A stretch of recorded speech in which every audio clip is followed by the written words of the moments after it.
Hey everybody, it's Trevor here with the channel where every day is range day, and in this week's video we're in my garage. We're going to be taking a quick look at some concealed carry considerations when you're riding a motorcycle.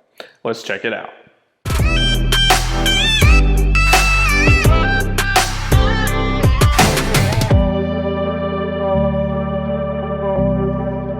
First and foremost, I'm relatively new to the world of riding motorcycles, at least on the street. But I'm definitely not new to concealed carry, and it's definitely something I wanted to continue to do no matter what kind of vehicle I was riding. So over the past couple weeks, I've come up with a few considerations based on what kind of motorcycle gear you're using that could impact your concealed carry setup, and then also a few considerations for your concealed carry setup in general, more related to your concealed carry position, and also how that can be somewhat dictated by the type of motorcycle you're riding. But before we get into any kind of defensive considerations or gear tips, the number one piece of advice that I could give for you when you're considering reacting to a potential source of conflict, especially on a motorcycle, is just to get yourself out of there. Motorcycles have the unique advantage of being rather quick and nimble, especially compared to car drivers, which are most likely to be the source of any kind of road rage or other conflict that you could run into while riding around on a motorcycle. That being said, it's just a heck of a lot easier to get yourself out of trouble on a motorcycle than it is to actually confront it directly. Now in reality, that's not always possible, so now we're going to go into a couple different considerations relating to different types of riding gear and how that may impact your concealed carry setup, and then also some different concealed carry positions or holster options and how that directly relates to which type of motorcycle you're riding. So let's get into the gear side of things first. Now right up front with gear, I can't really recommend not wearing full motorcycle gear while you're riding. If you end up getting hit or crashing, you're going to be skidding all over the place, and the battle of asphalt versus skin is a pretty clear call there, so I can't really recommend not wearing full gloves, a jacket, and a helmet, everything like that. Of course, if you're not going to wear any gear, which I wouldn't recommend, there's not really going to be any differences between your normal street clothes setup and then what you wear to ride because you're wearing the same thing, so your concealed carry setup's not really going to be affected. But if you're a sensible human being and you're wearing some gear while you're riding, there are a couple considerations of what kind of gear you pick and how that may interact with your concealed carry setup. Now, as always, this will depend a little bit upon what gear you pick specifically, what your specific concealed carry setup is, and your body type. But going into it, the first major piece of gear that you'll probably be wearing is a motorcycle jacket of some kind. This can vary pretty significantly based upon your styling or just what you're after, or even the time of year. It can range from just a leather vest, which doesn't really offer any arm protection, to a vented summer jacket like I have here, or even heavier winter or waterproof jacket for those colder months. Now, most decent motorcycle jackets will have some kind of armored protection on your elbows and your shoulders, and this doesn't really get in the way of your concealed carry abilities. However, one thing that a lot of the motorcycle gear has in common, like this jacket that I have, is that they tend to be very tight to your body to prevent them from flapping around too much in the wind when you're at highway speeds on the motorcycle. This presents an obvious concealed carry issue because it's harder to get at your gun, especially if you're carrying inside the waistband concealed. Now, if you followed the channel before in the past, you'll know that we're all big fans of the appendix style holsters that you can see here. This is my EDC Glock 19 in a Tier 1 concealed Axis Elite holster, and this is my primary concealed carry rig. And of course, this firearm is cleared and will always be pointed in a safe direction throughout the video. Now that being said, I utilize this holster in the inside waistband configuration, so a tighter waistband around a jacket is something to consider because it's just tougher to pull all your clothing up when you need to get to your weapon. Now, it's not too dissimilar to wearing multiple layers or a heavier jacket in the wintertime, and if you're used to doing that, this shouldn't be a big jump for you. But it is something to be aware of when you're selecting a motorcycle jacket. However, a feature that some jackets have, mine included, are some little vent zippers on the sides like these that open up the edges of the jacket just a little bit on the sides, which give you a little bit more room to play with up front. Its primary purpose is for venting and it keeps you cooler, but it also has the side effect of basically lengthening the waistline and gives you a lot more room to pull your garments up and get to your weapons. Some leather jackets might not have any give or this feature at all, and as you get into a bit more of a sportier gear set, some of the track type suits might even be a whole one piece or extra tight around your body, so you won't be able to get to it at all. And if that's something you plan on regularly wearing while you're riding and you still want to conceal carry, you'll have to look into some other options because it might not even be feasible to get to your weapon if you're wearing tight enough clothing. Moving on from there, literally hand in hand with most jackets is of course your gloves.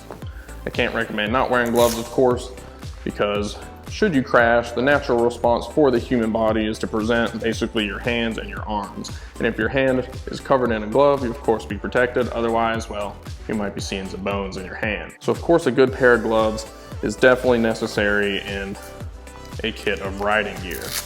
Now, if you're used to shooting with gloves on, this probably won't be too big of a stretch for you, but if you're not used to shooting with gloves on, it probably will be. I typically don't shoot with gloves on, so this is a bit more difficult for me. Now, motorcycle gloves in general tend to be a lot bulkier or thicker than just shooting gloves, and some of them can even have a lot of armor. Mine just has some good knuckle padding on here, and the fingers really aren't too bulky, but there are some sportier gloves that do have knuckle armor and finger armor all up and down your hand, and that can be pretty bulky, and it's definitely something to consider, especially in a smaller handgun and trying to work in and around the controls and the trigger guard. Again, on my Glock 19 here, it's not too big of an issue for me. It's definitely a lot more mass around my hands, but I don't have too much trouble actuating the controls, the mag release, or fitting my hand in the trigger guard. So whatever gloves you're looking at picking out, just put a little bit of consideration into what kind of firearm you plan to be carrying and whether or not you could feasibly reach the controls with, just slightly bulkier hands. Your fine motor skills are definitely impaired slightly when you have thicker gloves on. Moving on from there, the last main piece of gear that could potentially affect any kind of shooting or defensive capabilities is of course the helmet, but I haven't really noticed any negative side effects, of course.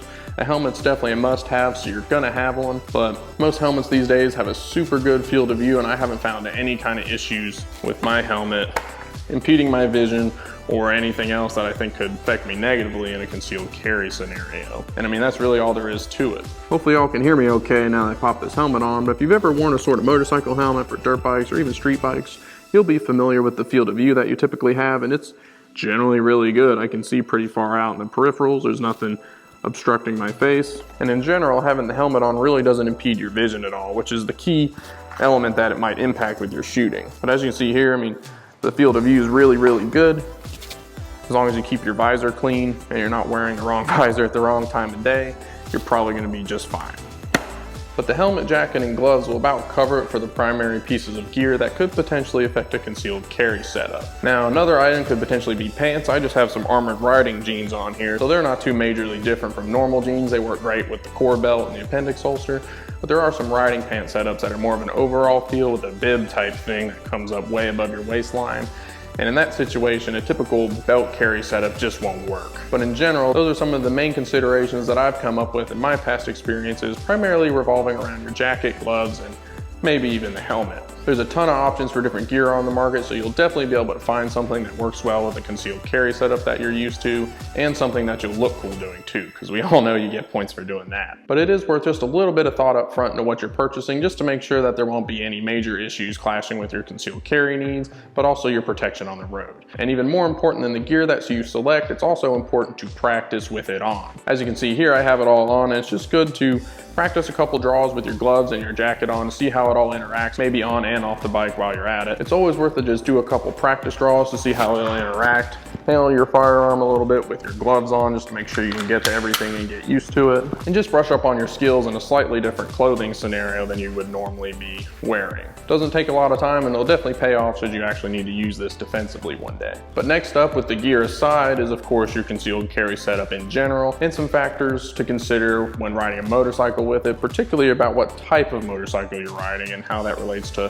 what might be a bit more comfortable or accessible in terms of concealed carry. Now, of course, we here at the channel like the appendix holster setup, and that's typically what I've used while I've been riding my bike so far. And keep in mind that my own body type will be a big factor in what works for me, and it may not work for you based on your body type. Getting into it, of course, in general, you're gonna have more options and more comfort the more relaxed that your bike's seating position is. As that seated position or the angle of your body leans forward, kind of this angle here, the gas tank, it becomes more aggressive on sportier bikes.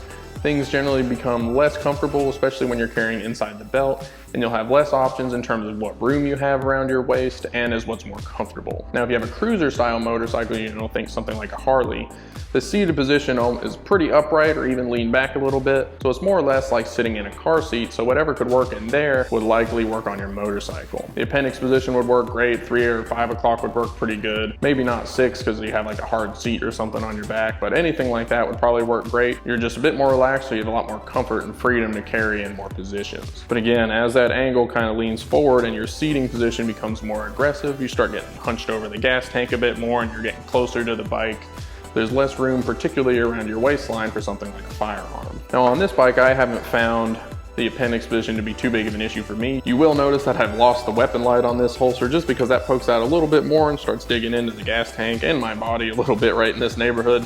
So I don't tend to be carrying that on there. It's just a bit too much. Of course, you'll have to try what works for you, but with the Glock 19 appendix setup on this type of motorcycle with my body type, I don't think there's any problems with the concealed carry in the appendix position. That being said, another type of holster that I would imagine be pretty comfortable regardless of your type of motorcycle is the shoulder carry, where you carry under one of your arms.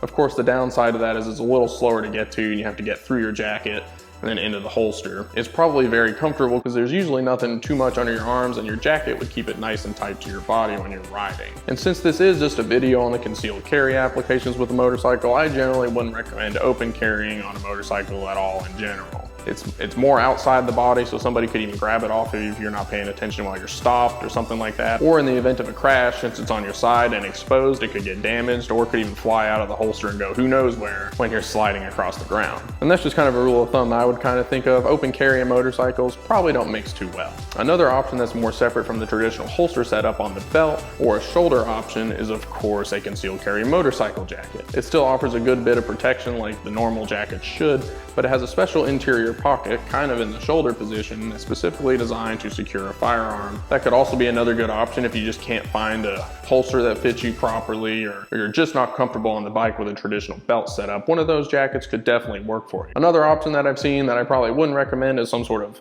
gas tank bag or a saddle bag that you can keep your firearm in. I guess it would work as a last resort if absolutely nothing else would work for you.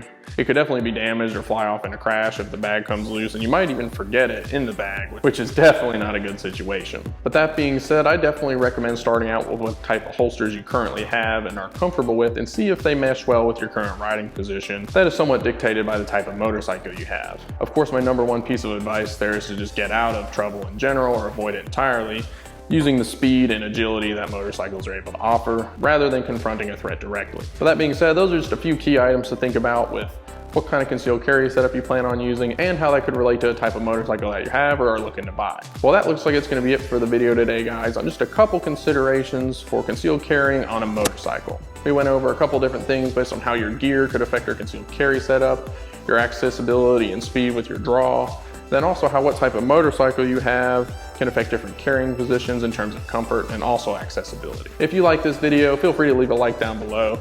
And if you have any questions about any of the gear we talked about in this video, different types of motorcycles for certain concealed carry setups, or if you'd like to share your own experiences with concealed carrying on a motorcycle, please leave them down below in the comments. We would love to hear from you. And as always, make sure you hit that subscribe button if you want to see more content just like this here on the channel, where every day is range day. Thank you for watching.